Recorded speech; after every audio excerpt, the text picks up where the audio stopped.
A ideia, para mim, pessoal, é de que o pior paciente, ele seria aquele doente do caráter, aquele que ignora os sentimentos dos outros. ES Brasil Entrevista. A economia, a política, o cotidiano e a vida capixaba estão aqui. Olá, meu nome é Marlon Marques e ES Brasil conversa com o Dr. Jovino Araújo, que é médico e psiquiatra. Nós vamos conversar sobre o aumento de casos de depressão e outras doenças psíquicas dentro do contexto da pandemia da Covid-19. E também vamos conversar sobre a conceituação clínica de loucura. Essa entrevista você pode conferir ela em vídeo nas nossas plataformas no YouTube e em esbrasil.com.br. ES Brasil Entrevista. Então, para começar, vamos abordar um tema, talvez seja um ponto de partida, que é definir o que vem a ser loucura para a medicina. É difícil a conceituação do que é saúde e do que é doença. Afinal de contas, a vida em si, ela é imperfeita. Se a vida fosse perfeita, nenhum de nós adoeceria nem morreria. Ou seja, a vida é um sistema em aberto que compõe a sua totalidade com a imperfeição. Então a loucura faz parte dessa imperfeição como um adoecimento. Então a conceituação de adoecimento mental, tem graduações onde a gente pode ter anormalidades e sentimentos um pouco desconfortáveis ou anormalidades ou sentimentos de desconforto muito intensos. A loucura estaria como que num ápice da decomposição da estrutura da individualidade, onde um conjunto de sintomas faz com que a pessoa se torne bastante disfuncional e com um intenso grau de sofrimento. Os loucos são aqueles que a gente considera na classificação como psicóticos. E em casos como o que aconteceu no Espírito Santo, em Vila Velha, onde o filho matou os pais e depois tirou a própria vida, isso é um episódio de loucura? Tanto o homicídio quanto o suicídio pode acontecer fora do âmbito da loucura, por impulsos que têm muitas motivações, inclusive uma simples depressão. No caso em questão, você vê que há um componente de desestruturação muito intensa do jovem que estava envolvido. Obviamente que a ideação de uma doença grave fica muito clara, sendo que a experiência da psiquiatria sugere que entre as expressões da loucura podem haver alucinações e delírios, que a gente chama de comandos, delírios de comando, alucinações de comando e, usualmente, comandos que têm a ver com espíritos ou comandos demoníacos. Não necessariamente uma expressão espiritual, mas uma expressão de doença mental, que a gente pode chamar de delírios e alucinações de comando, que parece que, eu não posso detalhar sobre o caso, porque eu preciso falar em tese, mas parece que foi o caso. É possível tratar pessoas que estão em um grau agudo de surto psicológico? A doença em si, ela é completamente tratável. O sintoma, totalmente reversível. Existem recursos dentro da medicina para que esses sintomas eles sejam amenizados, atenuados ou que desapareçam. Algumas das doenças, no campo das psicoses, elas são doenças crônicas que cursam com recidivas, ou seja, episódios, retorno dos sintomas. Mas o acompanhamento médico com a medicação adequada, uma abordagem adequada, ela faz com que essas recidivas não aconteçam, fazendo com que a pessoa possa ter uma vida normal, de inserção afetiva, de inserção laboral, de inserção social adequada. A porcentagem de brasileiros que estão sendo diagnosticados com algum transtorno mental está crescendo, talvez em virtude da pandemia. O que fazer para frear essa situação? A pandemia é uma crise mundial que é espelhada de diversas maneiras, porque afetam as pessoas de diversas formas. Do próprio medo da doença em si, da contaminação, medo da morte, medo da hospitalização, quanto indiretamente dos medos relacionados às consequências da pandemia. O desemprego, a perda financeira, a alteração da rotina das pessoas. Então, toda crise cursa com um aumento da ansiedade. A pandemia atinge ao mundo inteiro, significa que praticamente todas as pessoas estão afetadas com um aumento da ansiedade. Mas ansiedade significa a exposição dos defeitos humanos, ou seja, todos nós estamos sujeitos durante a pandemia a expressar mais defeitos do que virtudes, e isso significa uma possibilidade de adoecimento. É claro que a pandemia, quebrando a rotina, impondo o isolamento, pode gerar um aumento desses sintomas, sendo que a longevidade da pandemia, nós já estamos aí com 1 ano e meio de problemas sérios, significa o surgimento de muitas pessoas que precisam de ajuda médica. A abordagem técnica, psicológica, psiquiátrica, ela tem muito a ver como uma necessidade, a parte da abordagem técnica da infecção em si, das prevenções, das medidas de prevenção em relação à doença Covid, quanto dos internamentos, dos medicamentos, coisas tão discutidas e ainda estão sendo aprendidas. Os psiquiatras também estão aprendendo a enxergar tanto as consequências da ansiedade que a pandemia do coronavírus traz, quanto também estão aprendendo a lidar com as afecções orgânicas que a Covid traz, ou seja, pessoas que se infectaram, que foram hospitalizadas, estão apresentando consequências cerebrais, encefálicas da Covid. É um aprendizado, ou seja, tudo isso configura, tudo isso faz parte da grande crise que a pandemia nos trouxe. Muitas pessoas se queixam sobre ansiedade, mas nem sempre esta ansiedade é patológica, como por exemplo o transtorno de ansiedade generalizado, conhecido como TAG. Qual é a diferença entre as duas? A ansiedade é um sentimento humano universal, necessário inclusive, porque a ansiedade nos move e nos protege de alguma maneira. A ansiedade ela cria algum medo e alguma dúvida, que são sentimentos importantes para que a gente não corra muitos riscos, nem tenha atitudes que sejam negligentes com a nossa preservação. Essa ansiedade mais alta, ela pode se estruturar, então existem diversas estruturas de ansiedade que são patológicas, que necessitam de um médico.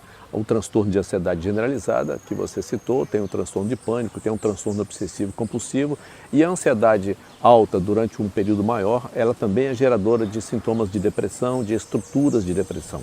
Na forma como se vive hoje, onde o consumismo exacerbado está aliado a um imediatismo proposto pelas redes sociais, pode levar a saúde mental das pessoas a um colapso?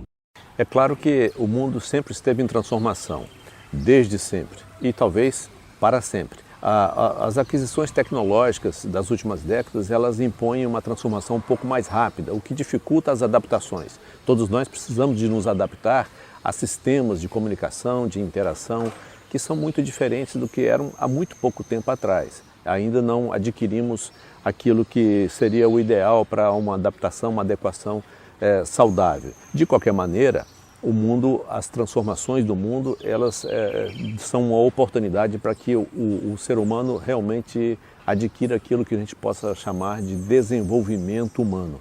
Ou seja, há uma progressão no sentido de podermos nos sermos mais humanos do que somos. A integração, a associação entre as pessoas de forma mais igualitária, a quebra das discriminações, dos racismos, coisas que podem ser historicamente inadequadas, mas que estão tendo uma chance, pela própria transformação, de serem amenizadas, de nos tornarmos mais igualitários, independente de raça, independente de credo, independente de capacidade intelectual. É claro que as distorções, elas têm a ver com o fundamentalismo, onde há uma grande agressividade, às vezes, para se defender ideias que são próprias e discordando da ideia do outro, né? E, por outro lado, nós temos a indiferença de um ser humano ao outro, representado muito pelo consumo. O consumismo é uma forma de indiferença, como se houvesse um valor naquilo que é material, naquilo que parte do próprio consumo, sendo que o consumo em si não valoriza nem desvaloriza ninguém, ou seja, ele é vazio de valor humano. Parece que a crise, apesar de todo o sofrimento que existe, é uma chance óbvia de adquirirmos uma adaptação que seja mais humana. A gente já sabe da importância de tratar um paciente que está angustiado ou com alguma patologia, mas nos explique qual é a importância de também mudar os hábitos e até mesmo o cenário.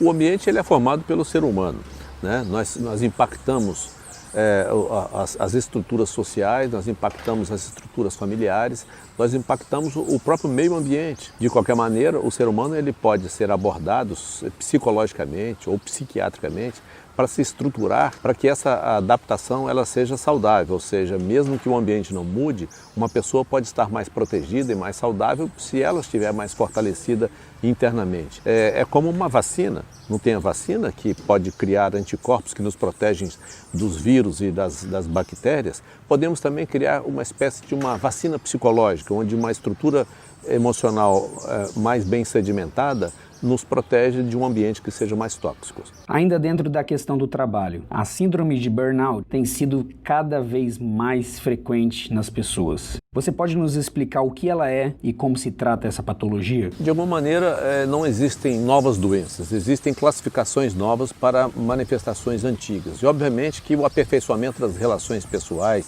das relações humanas, implica na observação de que a relação de uma pessoa com seus pares no trabalho ou com as suas chefias, elas podem ser também tóxicas, no sentido de haver uma conceituação de assédio, onde o respeito humano ele é transgredido, ou a capacidade humana de adaptação, a carga de trabalho, as exigências do trabalho, as demandas não correspondem exatamente às estruturas individuais ou do ambiente, e isso pode desgastar progressivamente alguém. A síndrome de burnout, ela configura exatamente isso, uma falta de adequação que progressivamente pode gerar sintomas psiquiátricos, caracteristicamente ansiedade alta, depressão ou outras manifestações que podem ter a ver com o indivíduo em si, com as suas heranças pessoais, com a sua estrutura pessoal. Em pleno 2021, no Brasil, ainda parece ser tabu falar abertamente de depressão ou de suicídio. Como a sociedade pode evoluir nesse sentido? Não é só no Brasil, é em todo o mundo, mas é algo que precisa mudar e em alguns lugares já está mudando, né? Existe até o ditado que não se fala de corda em casa de enforcado, né? Isso representa exatamente esse tabu. O suicídio ele é uma morte evitável. Evitável no sentido de que ele é resultado, na maioria das vezes, de um adoecimento psíquico, ou seja, de uma doença psiquiátrica. A maior parte do suicídio acontece no curso de doenças psiquiátricas. É muito, mas muito raro acontecer um suicídio sem que a pessoa, o suicida, ele seja um doente psiquiátrico, ou seja, o suicídio é uma morte evitável. Em alguns lugares do mundo as taxas de suicídio estão caindo, em outros lugares essa taxa de suicídio está subindo. O Brasil é um desses lugares onde a taxa de suicídio está aumentando, né? Os porquês exatos desse aumento da taxa de suicídio não se sabe, mas sabemos que a abordagem correta dos riscos de suicídio evitam os suicídios. Entre essas abordagens, falar de suicídio, falar com as pessoas que estão sofrendo, falar com os pacientes psiquiátricos, falar com os familiares dos pacientes psiquiátricos e saber dimensionar os riscos em relação ao suicídio. Sabemos que os riscos incluem acesso aos meios de suicídio, então, por exemplo, numa região rural, existe uma predominância do suicídio por enforcamento, porque existe a corda ali, e também o suicídio pela ingestão de agrotóxicos. Nos meios urbanos, o suicídio pelo choque em altura, por pular de alturas, ou suicídio por armas de fogo. Então, a gente vê que tem meios de prevenção do suicídio, mas o conversar, o falar, o participar das campanhas de suicídio, agora o Setembro Amarelo, que é uma forma de se divulgar, de falar sobre isso e dar acesso às pessoas através da assistência particular, médicos particulares, serviços particulares de saúde, mas principalmente, porque nós vivemos num país pobre, do acesso à assistência de saúde mental no serviço público, né?